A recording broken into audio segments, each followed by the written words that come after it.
Good morning, everyone. I guess you all are well.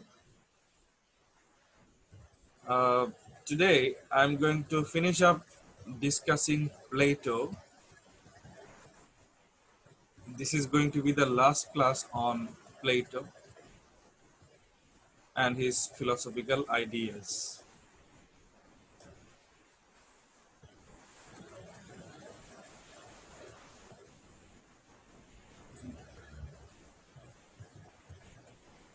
Can you see the screen? I have just shared a screen.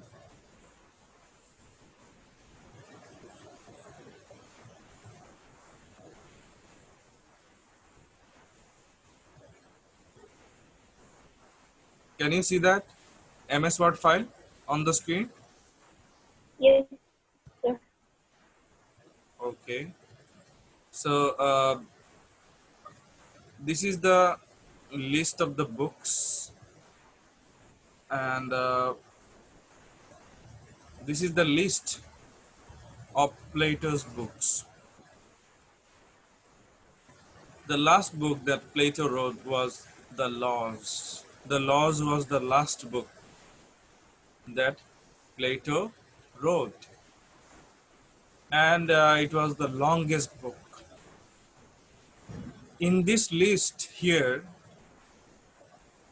a work is marked 1 if scholars are not sure that Plato really wrote it. For example, look at number 1. Within the brackets, there is 1. 1 is written. So it means the scholars are not sure if Plato wrote this book or not. And if there is 2 written next to the book, that means scholars agree that Plato did not write the book. All right. So number 1, Alcibiades. Alcibiades. Did Plato write it, or did he not write it? Or we are not sure. Which one? Sir, we are not sure. We are not sure because number 1 next to it, it means we are not sure. If there is number 2 next to it, that means Axiochus. Did he write it? Is Plato the writer of this book? Axiochus? Sir, he's not the writer. He is not the writer. Why? Because number 2 means, bracketed number 2 means Plato is not the writer. But Plato wrote Apology, you know, this one, Cratylus, then Critias, Crito. So he wrote many of the books. Then, this one he wrote, Euthyphro he wrote, then this one. So as you can see, this is a complete list. Okay, so there are total 40 books, but some of these books Plato did not write.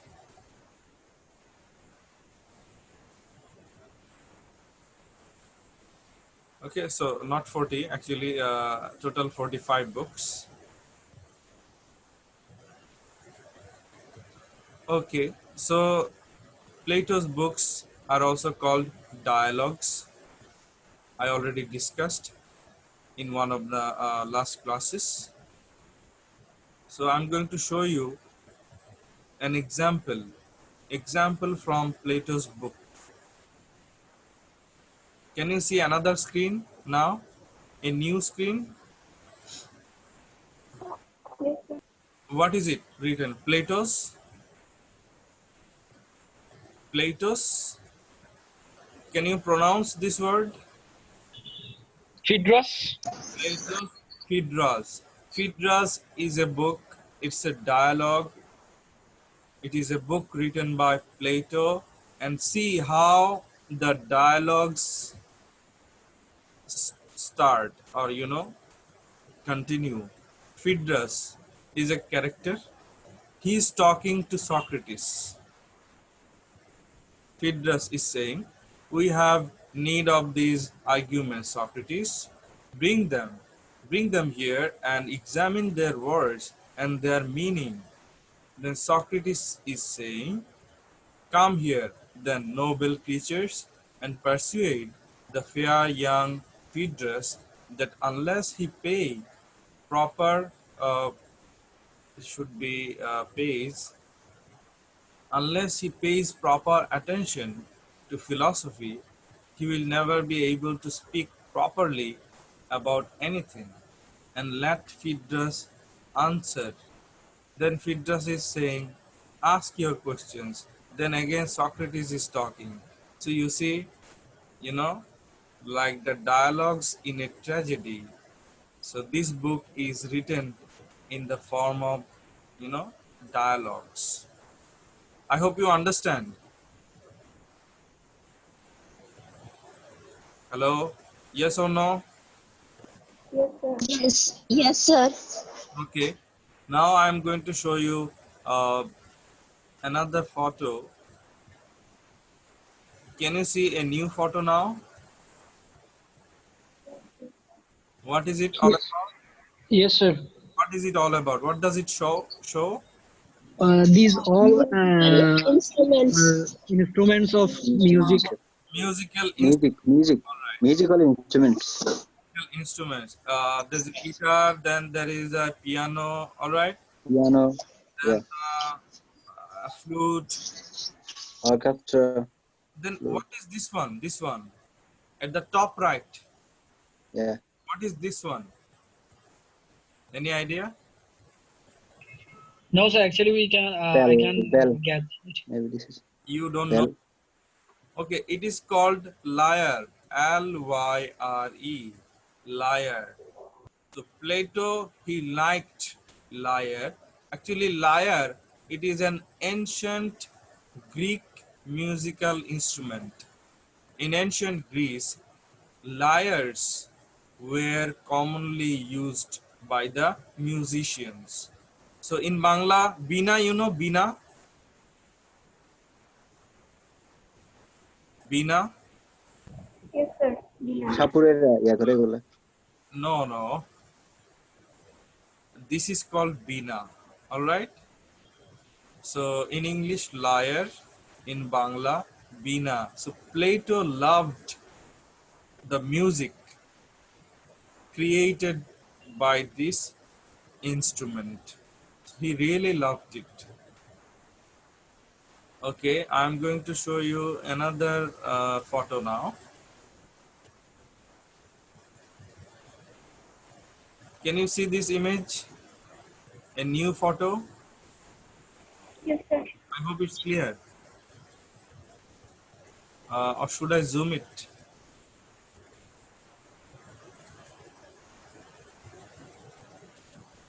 Is it okay now?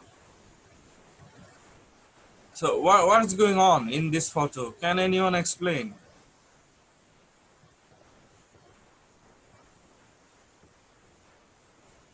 Can anyone try and explain what exactly is going on? There are some There are, sir. There are 7 people, 7 people, and and Sitting on sofa. two are sitting on sofa. is it from the modern age or is it As a model. ancient Greece? So it's not it's not modern age. I think. ancient age. Is it from the ancient Greece? Yes, sir. Yeah, It's from the sir, ancient Greece. Greece. If you look at the their clothes, dresses, Yeah. the clothes give us the idea that they are from the ancient Greece.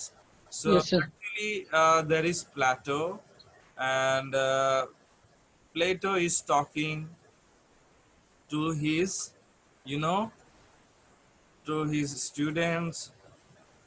There are some other teachers, some students. So Plato is talking. All right, maybe he is talking next to his school, the academy. You remember, He is the founder of the academy. We can call it the first university, the academy. All right. Yes, sir. Now I am going to share. Actually, I discussed the concept in the last class, but I thought I should discuss it again for your better understanding. Can you see the screen now? Sir, yes, sir. Yes, sir. Okay. The Platonic, from Plato, Platonic love. So Platonic love is connected with Plato and his philosophy. Can you read the first definition? Platonic love. Mohi, can you just read it aloud?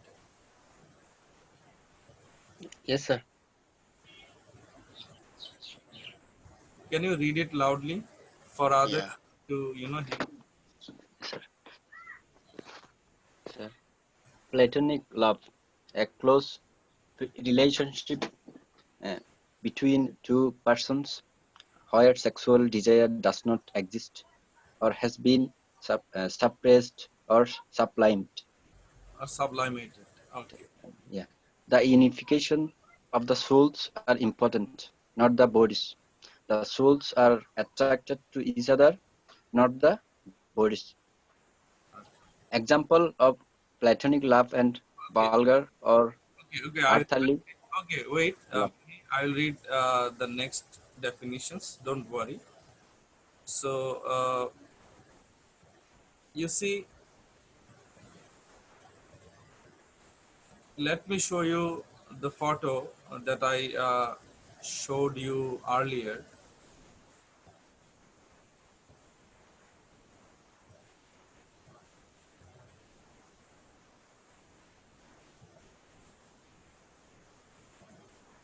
Can you see that? Yes, sir. Yes, sir. There are, one boy and one girl. So they're in love. Is it platonic love or physical love?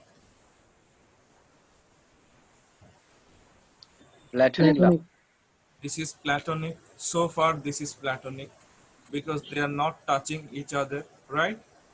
So there are no kisses or something. So they are not, since they are not touching each other, that means at this moment this is platonic love. Now I am going back to the definitions. I hope you can see the MS Word doc again on the screen. Is it clear, the MS Word file? Yes, sir. Okay, so platonic love, it is a close relationship between two people, two persons, where sexual desire does not exist or has been suppressed or sublimated. The unification of the souls, uh, sorry, there's a mistake. Okay, I have corrected it. The unification of the souls is important, not the bodies. All right. So, the lover is connected with the beloved from the viewpoint of the soul. The souls of the lover and the soul, the beloved. The soul of the lover and the soul of the beloved, they are so united, and the relationship is so pure, so divine. So that's why it is called Platonic love. According to Plato, Plato believed in this kind of love. All right. So sexuality is not there. I already gave you an example in the previous class. For example, friendship. In friendship, uh, what do we see in friendship? Is there any physical affair or just, you know, a close relationship? There is a close relationship, intimate relationship in friendship.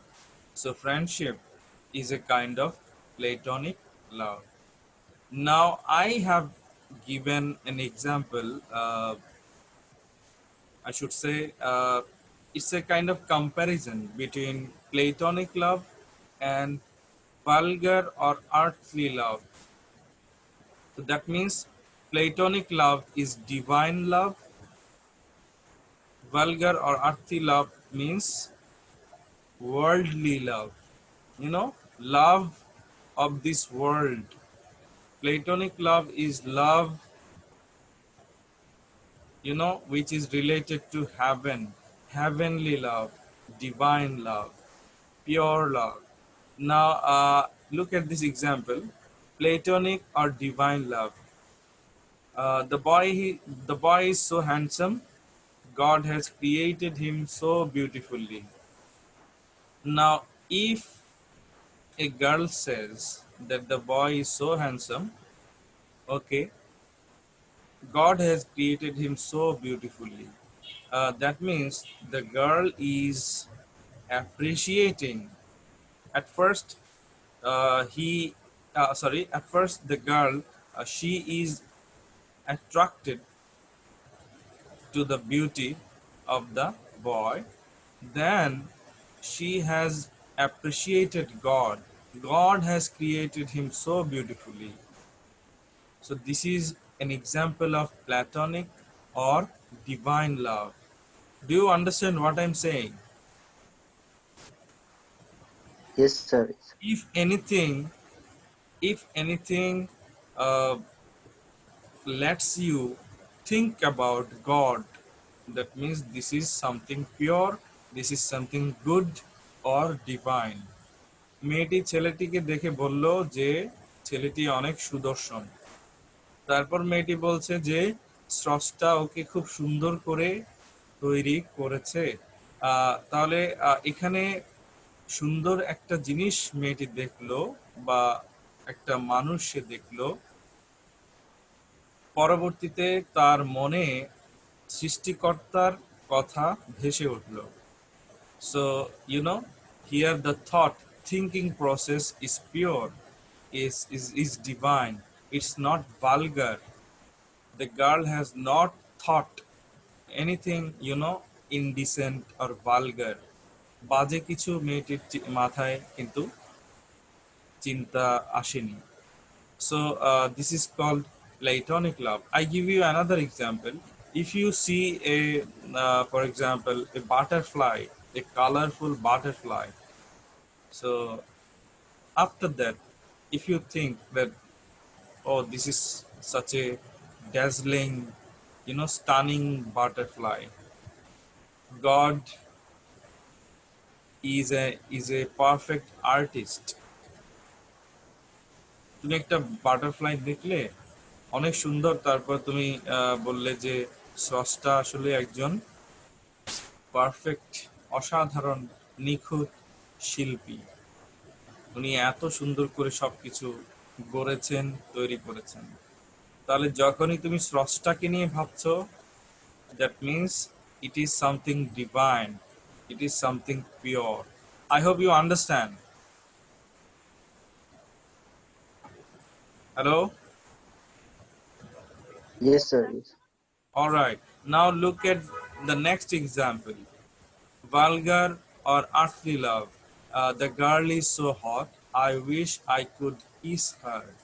Now the boy has seen a girl, and now he's saying that he's using, you know, some words which should be avoided, and his thinking process is not pure, and he's thinking about kissing her. So he's not thinking about God, he's thinking about kissing her. So this is called vulgar or earthly love. According to Plato, this kind of love is not pure, and it is not Platonic. I hope you understand. Have you got the point? Yes, sir. Now this one I have, sorry,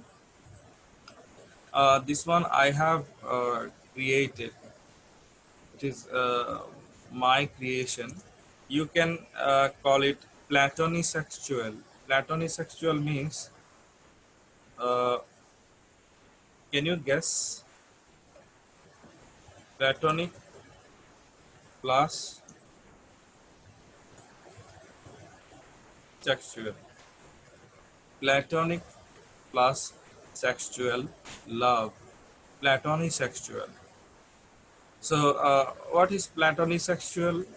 Platonic sexual love is an affectionate relationship where the souls of the lovers are united and sexuality is also present. The souls are united.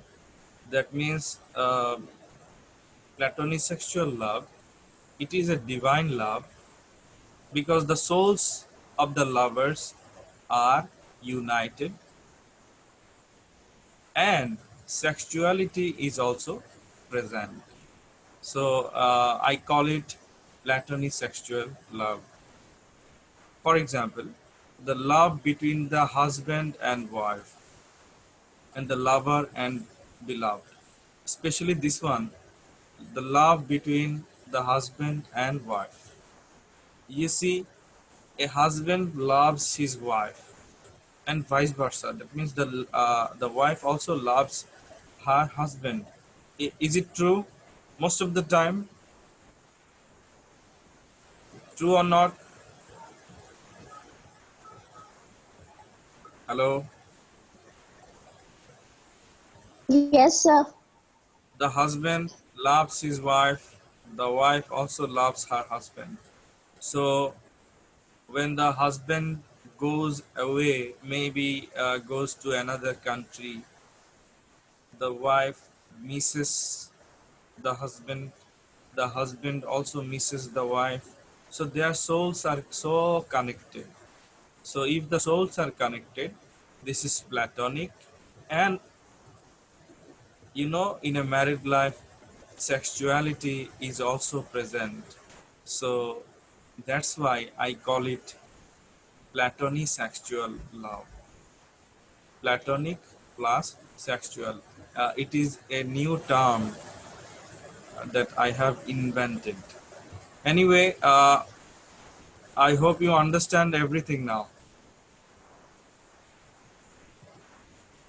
Everything regarding Plato, I have, thoroughly discussed Plato and his philosophies, different ideas, and so on. So I have tried my best to make everything clear to you. And if you have any questions, please go for them. You are free to ask.